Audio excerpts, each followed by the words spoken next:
ಮನೆಯ ಮಗಳಿವಳು ನಮ್ಮ ಪುಣ್ಯವತಿ. ನಾನು ನಿಮ್ ಸತ್ಯನೇ ಹೇಳಿದ್ದು ನನ್ನವರೇ. ನನಗ್ ನಿನ್ ಜೊತೆ ಜೀವನ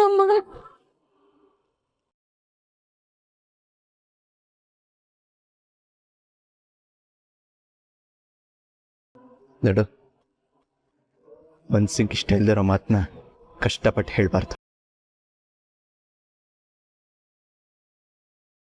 ಏನೋ ಅಂದ್ಯಲ್ಲ, ನಾನು ಪೂರ್ವಿಕ್ ತಾಳಿ ಕಟ್ಟಿದ ತಕ್ಷಣ ನನ್ನ ನಿನ್ನ ಮನ್ಸಿಂದ ಕಿತ್ತಾಕ್ಬಿಟ್ಟೆ ಅಂತ.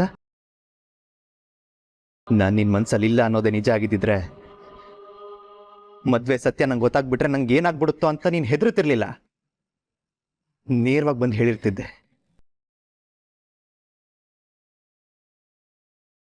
ನಾನು ಕೋಪ ಮಾಡ್ಕೊಂಡಾಗ ನೀನಷ್ಟು ಒದ್ದಾಡ್ತಾ ಇರಲಿಲ್ಲ. ಏನಾದರೂ ಮಾಡ್ಕೊಳ್ಳಿ ಅಂತ ಸುಮ್ಮನಿರ್ತಿದ್ದೆ.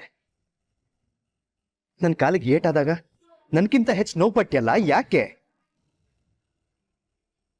ಪ್ರೀತಿನೇ ಇಲ್ದಿರೋನ್ ಮೇಲೆ ಅಷ್ಟೊಂದು ಫೀಲ್ ಆಗತ್ತ ನಿನಗೆ?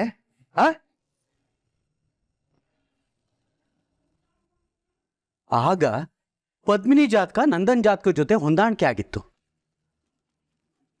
ಈಗ ನೋಡಿದ್ರೆ ಪೂರ್ವಿ ಜಾತಕನೂ ಹೊಂದಾಣಿಕೆ ಆಗ್ತಾ ಇದೆ. ಇದೆಂತ ವಿಚಿತ್ರ ಅಲ್ವಾ ಅಮ್ಮಾಜಿ?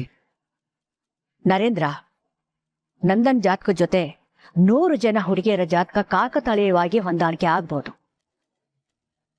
ಅದು ದೊಡ್ಡ ವಿಷಯ ಅಲ್ಲ. ಆದ್ರೆ ಪೂರ್ವಿ ಜಾತಕ ಯಾಕೆ ಹೊಂದಾಣಿಕೆ ಆಯಿತು ನನಗದನ್ನು ಹೇಳು. ಯಾಕೆ ಅಮ್ಮಾಜಿ? ಯಾಕೆ ಅಂದ್ರೆ ನಂದನ್ನು ಪೂರ್ವಿ ಮಧ್ಯೆ ನಂಟನ್ನ ಬೆಸ್ತಿರೋದು ಆ ದೇವ್ರು. ಏನ್ ಹೇಳ್ತಾ ಇದ್ದೀರಾ ಅಮ್ಮಾಜಿ? ನಿಜಾನೇ ಹೇಳ್ತಿದ್ದೀನಿ ನರೇಂದ್ರ.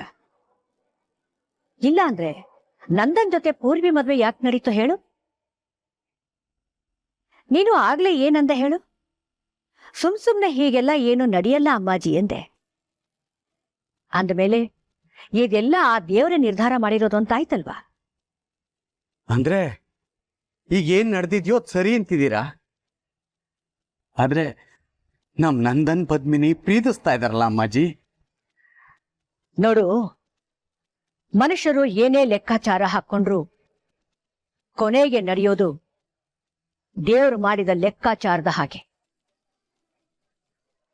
ಜಗತ್ನಲ್ಲಿ ಪ್ರೀತಿಸಿದವರೆಲ್ಲ ಮದುವೆ ಆಗೋದಿಲ್ಲ ನರೇಂದ್ರ. ಕೋಟ್ಯಾಂತರ ಪ್ರೀತಿಗಳು ಸುಳ್ಳಾಗಿ ಸತ್ತು ಹೋಗಿವೆ. ಆದ್ರೆ ಕೊನೆಯದಾಗಿ ಉಳಿಯೋದು ಒಂದೇ, ಅದೇ ಬ್ರಹ್ಮಗಂಟು. ಅದು ಆ ಭಗವಂತ ಬೆಸ್ತಿರೋ ನಂಟು. ಈಗಾಗ್ಲೇ ಅದು ನಮ್ಮ ಪೂರ್ವಿ ನಂದನ್ ನಡುವೆ ನಡೆದು ಹೋಗಿದೆ. ನೋಡು, ನಾನಿಲ್ಲಿ ಪದ್ಮಿನಿ ಮಾಡಿದ್ದು ಸರಿ ಅಂತ ಹೇಳ್ತಾ ಇಲ್ಲ ನರೇಂದ್ರ.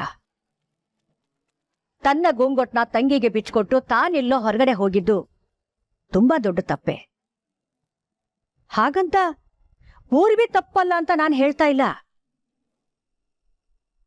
ಅಕ್ಕನ್ ಗೋಂಗಟ್ನ ಇಸ್ಕೊಂಡು ಅಕ್ಕನ ಜಾಗದಲ್ಲಿ ತಾನು ಕೂತ್ಕೊಂಡು ತಾಳಿ ಕಟ್ಟಿಸ್ಕೊಂಡಿದ್ದು ದೊಡ್ಡ ತಪ್ಪೆ. ಅವಳೊಂದು ಮಾತು ಹೇಳ್ಬೋದಾಗಿತ್ತು, ನಾನು ಪೂರ್ವಿ ಪದ್ಮಿನಿ ಅಲ್ಲ ಅಂತ. ಆದ್ರೆ ಅವಳು ಯಾವುದೋ ಅನಿವಾರ್ಯತೆಗೆ ಸಿಕ್ಕಾಕೊಂಡು ಹೇಳೋದಕ್ಕಾಗ್ಲಿಲ್ಲ. ಈಗ ಆ ಲೆಕ್ಕಾಚಾರನೆಲ್ಲ ನಾವು ಪಕ್ಕಕ್ಕಿಡ್ಲೇಬೇಕು. ಅಮ್ಮಾಜಿ, ಹಾಗಾದ್ರೆ ಈಗೇನ್ ಮಾಡ್ಬೇಕು ಅಂತ ನಿರ್ಧಾರ ಮಾಡಿದ್ದೀರಾ?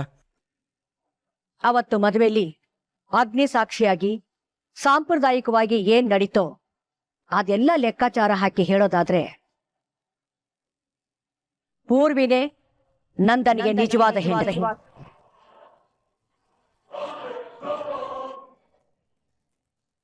ಅಮ್ಮಾಜಿ, ಹೌದು, ಪೂರ್ವಿನೇ ಈ ಮನೆ ಸೊಸೆ.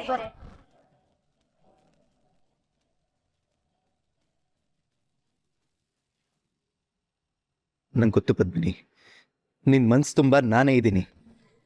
ಆದ್ರೆ ಸಂಪ್ರದಾಯ ಅದು ಇದು ಅಂತ ನಿನ್ ಮನ್ಸನ್ ಕಟ್ ಹಾಕಿದ್ಯಾ. ಇಲ್ಲ ಇಲ್ಲ, ನನ್ ಉತ್ತರನ ಬದಲಾಯಿಸೋ ಪ್ರಯತ್ನ ಮಾಡ್ಬೇಡಿ. ನಾನ್ ನಿಮ್ಮೇಲಿಟ್ಟಿರೋ ಗೌರವಕ್ಕೆ, ನನಗ್ ನಿಮ್ಮೇಲಿರೋ ಸ್ನೇಹಕ್ಕೆ ಪ್ರೀತಿ ಅನ್ನೋ ಬಣ್ಣನ ಹಚ್ಚಬೇಡಿ. ಯಾವ ಬಣ್ಣ ಹಚ್ಚೋದು ಬೇಕಾಗಿಲ್ಲ. ಎಲ್ಲ ನಿನ್ ಕಣ್ಣಲ್ಲೇ ಕಾಣಿಸ್ತಾ ಇದೆ.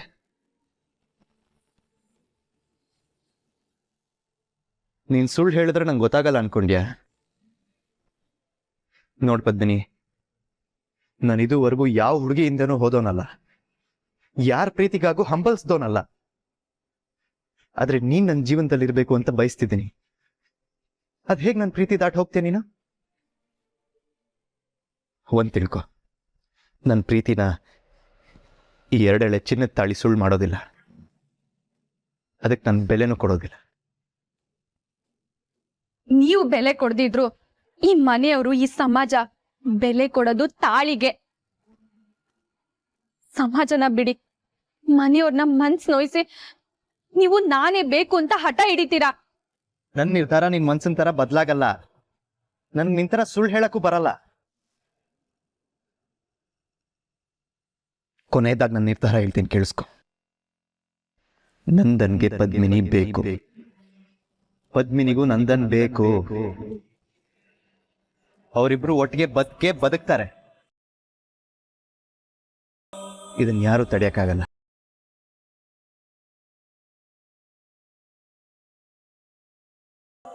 ನೀನ್ ಯಾವತ್ತಿದ್ರು ನಾನು ಹೇಳ್ತೀನಿ, ಈ ಮನೆ ಸೊಸೆ.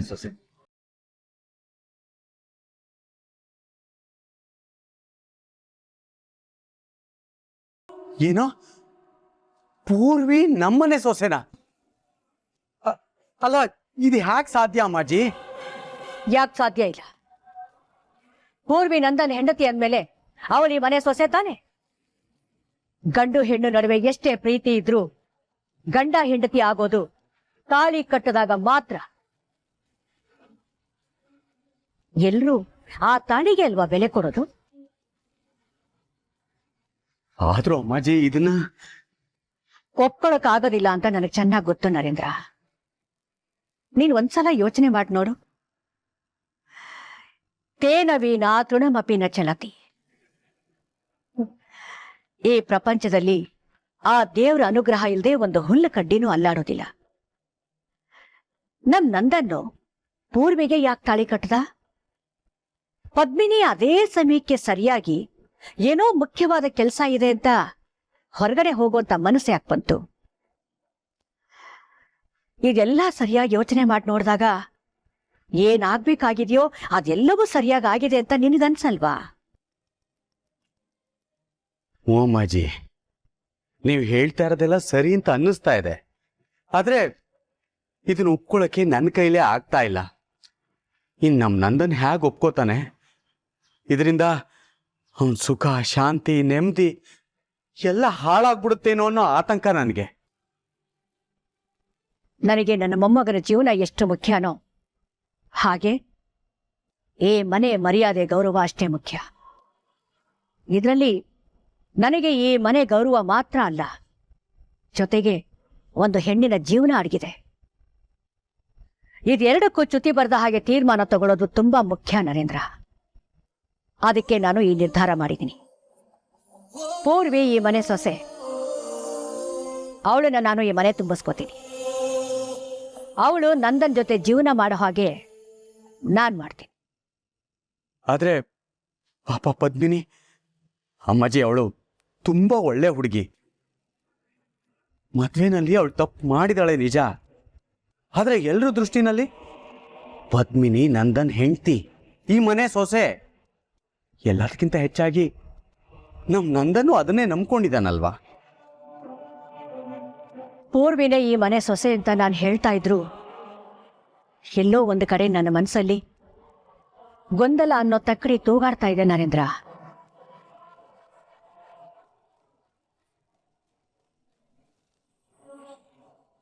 ನಂದೊಂದು ಪೂರ್ವಿನ ಒಟ್ಟಿಗೆ ಸೇರ್ಸೋಣ ಅಂತ ನೋಡಿದ್ರೆ ಪದ್ಮಿನಿ ಏನು ಅನ್ನೋ ಪ್ರಶ್ನೆ ಬರುತ್ತೆ.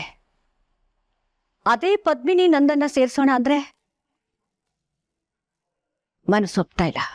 ನ್ಯಾಯವಾಗಿ ನೋಡಿದ್ರೆ ಪೂರ್ವಿನೇ ನಂದನ್ ಹೆಂಡತಿ.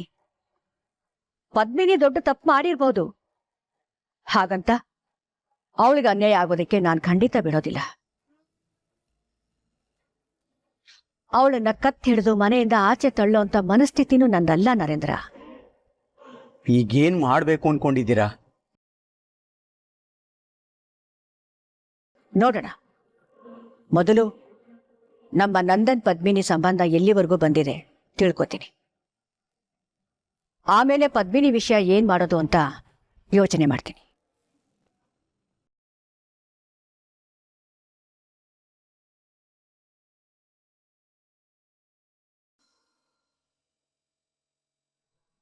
ಸಾಕು. ಪೂರ್ವಿ ನಿಶ್ಚಿತಾರ್ಥ ಅಂತ ಕೇಳಿ ತುಂಬಾ ಖುಷಿ ಪಟ್ಟಿದ್ದೆ. ಇಂಥ ಟೈಮಲ್ಲಿ ನಾನು ಗುಜರಾತ್ಗೆ ಬರ್ಬೇಕಿತ್ತ ಅಂತ ಜನಾರ್ದನ್ ಹತ್ರ ಹೇಳಿ ಬೇಸರ ಮಾಡ್ಕೊಂಡಿದ್ದೆ. ಆದ್ರೆ ನಿಶ್ಚಿತಾರ್ಥ ನಿಂತೋಯ್ತು ಅಂತ ಕೇಳಿ ತುಂಬಾ ಬೇಸರ ಆಯ್ತು.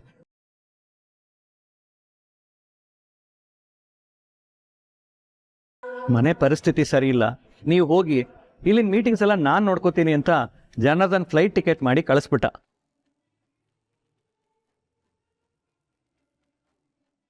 ಏನ್ ಮಾಡದಣ,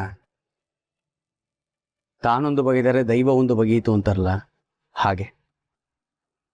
ನಾವು ಅನ್ಕೊಂಡಿದ್ದೇ ಒಂದು, ಅದಾಗಿದ್ದೇ ಇನ್ನೊಂದು.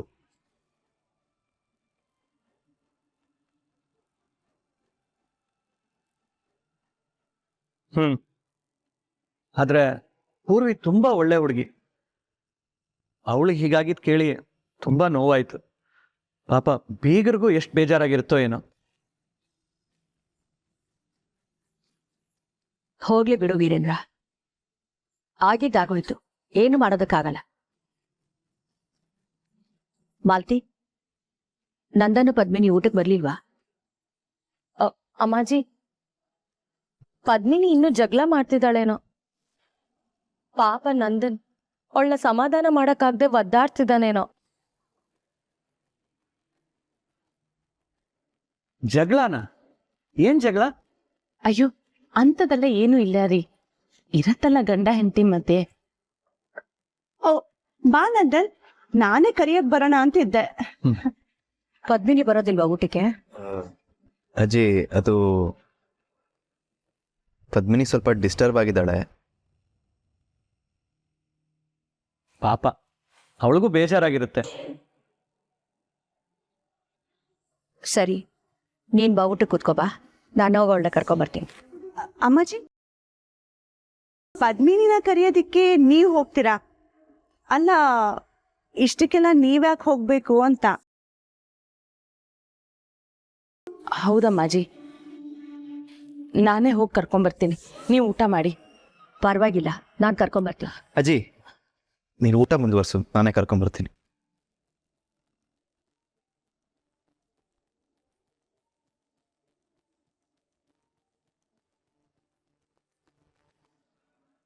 ಅತ್ತೆ, ಅಮ್ಮಾಜಿ ಯಾಕೋ ಇವತ್ತು ವಿಚಿತ್ರವಾಗಿ ಆಡ್ತಿಲ್ವಾ? ಹೌದು ಚಂಚು, ನನಗೂ ಹಾಗೆ ಅನಿಸ್ತಾ ಇದೆ.